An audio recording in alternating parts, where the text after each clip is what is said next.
دوستو، کیا آپ نے یہ سنا ہے کہ میرا جو بریسٹ سائز ہے دوسروں سے مختلف کیوں ہے؟ یا کیا چھوٹا یا بڑا بریسٹ سائز کسی بیماری کی علامات ہو سکتا ہے؟ اگر یہ سوال کبھی آپ کے ذہن میں آیا ہے تو آج کی ویڈیو آپ کے لیے۔ اس ویڈیو میں ہم سادہ الفاظ میں حقیقت جانیں گے تاکہ غیر ضروری پریشانی سے بچا جا سکے۔ دوستو، سب سے پہلے ایک اہم بات یاد رکھیے گا کہ ہر عورت کا جسم منفرد ہوتا ہے۔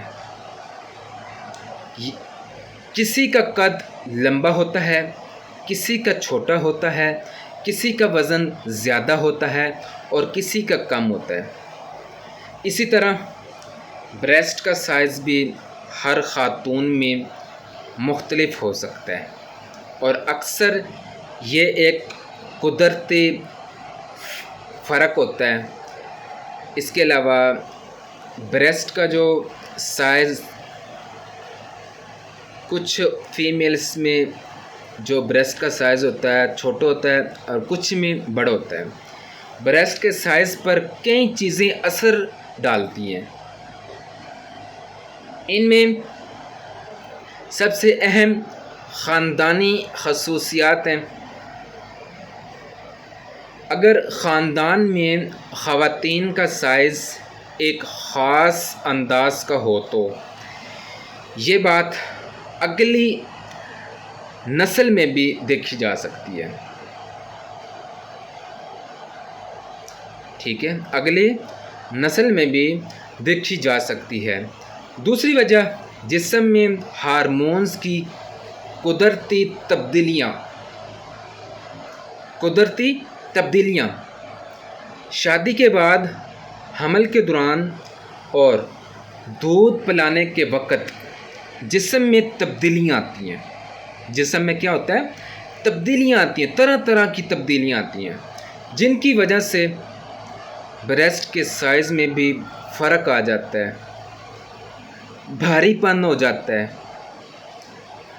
گھنبد ٹائپ ہو جاتے ہیں، پین ہوتی ہے، ان کے اندر پین بھی ہوتی ہے، ٹھیک ہے، بھاری ہو جاتی ہیں۔ اس کے علاوہ دوستو، بعض خواتین میں وزن بڑھنا یا کم ہونے میں بھی بریسٹ کے سائز میں تبدیلی محسوس ہوتی ہے۔ بریسٹ کے سائز میں کیا ہوتا ہے؟ تبدیلی محسوس ہونا سٹارٹ ہو جاتی ہے کیونکہ اس حصے میں چربی کا بھی کردار ہوتا ہے۔ چربی کا بھی کردار بہت زیادہ ہوتا ہے۔ ایک اور بات جو بہت سی خواتین نہیں کرتی جانتی ہیں وہ یہ ہے کہ بعض اوقات دونوں طرف کا سائز جو ہوتا ہے تھوڑا مختلف ہونا بھی نارمل ہوتا ہے۔ مختلف ہونا بھی نارمل ہوتا ہے۔ اگر فرق معمولی ہو، کوئی تکلیف نہ ہو تو عام طور پر یہ تشویش کی بات نہیں ہوتی۔ عام طور پر یہ تشویش کی بات نہیں ہوتی، لیکن اگر اچانک ایک طرف بہت زیادہ تبدیلی آ جائے، سخت گلٹی محسوس ہو، مسلسل درد رہے، اس کے علاوہ جلد میں گڑھے پڑ جائیں یا نپل سے خون یا غیر معمولی رطوبت آئے تو ایسی علامات کو نظر انداز نہیں کرنا چاہیے اور جلد سے جلد اپنا کسی اچھے ڈاکٹر سے معائنہ کروانا چاہیے، کسی اچھے ہومیوپیتھک ڈاکٹر سے اپنا علاج لازمی کروانا چاہیے۔ اس کے علاوہ یاد رکھیے گا، انٹرنیٹ پر ملنے والی ہر بات درست نہیں ہوتی۔ جو انٹرنیٹ کے اوپر بات ہوتی ہے، ہر بات جو ہوتی ہے وہ درست نہیں ہوتی ہے۔ کسی بھی قسم کی دوا یا کریم استعمال کرنے سے پہلے یا پھر صرف اشتہار دیکھ کر استعمال نہ کریں۔ انٹرنیٹ سے، یوٹیوب سے یا کسی بھی اشتہارات وغیرہ دیکھ کر آپ اپنا علاج خود سے نہ کریں، کسی اچھے ڈاکٹر سے معائنہ کروانا لازمی ہوتا ہے، ٹھیک ہے۔ کسی اچھے ڈاکٹر سے اپنا اگر علاج کروائیں گے تو انشاءاللہ عز و جل آپ کو بہت فرق محسوس ہوگا۔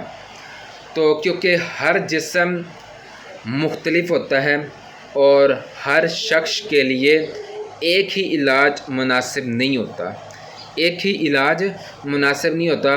آخر میں صرف اتنا بولوں گا، اتنا کہوں گا کہ اپنے جسم کو قبول کریں، اپنی صحت کا خیال رکھیں، متوازن غذا کھائیں، مناسب ورزش کریں، اور اگر کوئی غیر معمولی علامات نظر آئیں تو ہر وقت ڈاکٹر سے مشورہ ضرور کرنا چاہیے، ٹھیک ہے نا۔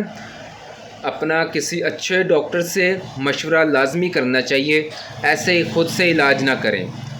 خود سے علاج کریں گے تو اپنے آپ کو کھو بیٹھو گے۔ دوستو، اگر آپ چاہتے ہیں کہ خواتین کی صحت سے متعلق ایسی ہی آسان مفید معلومات آپ تک پہنچیں تو ہمارے اس چینل کو ضرور سبسکرائب کیجیے گا، ویڈیو کو لائک کیجیے گا، ویڈیو کو شیئر کیجیے گا اور سبسکرائب کرنا نہ بھولیے گا۔ ویڈیو کو لائک بھی کیجیے گا، شیئر بھی کیجیے گا، ٹھیک ہے۔ چینل کو سبسکرائب بھی لازمی کرنا ہے اور اپنے عزیزوں کے ساتھ شیئر لازمی کرنا ہے۔ اللہ تعالیٰ آپ سب کو صحت و تندرستی والی زندگی عطا فرمائے۔ اللہ تعالیٰ ہر انسان کو بری آفتوں سے بچائے۔ اللہ تعالیٰ ہر انسان کے جو دکھ تکلیف پریشانی ہے، اللہ پاک آپ سب کو اپنے حفظ و امان کے اندر رکھے۔ السلام علیکم ورحمۃ اللہ وبرکاتہ۔